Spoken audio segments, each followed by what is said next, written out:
Ini pasar Lambaru,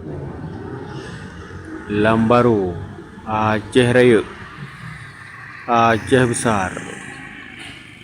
Dulu pasar tradisional, sekarang dibangun menjadi pasar modern.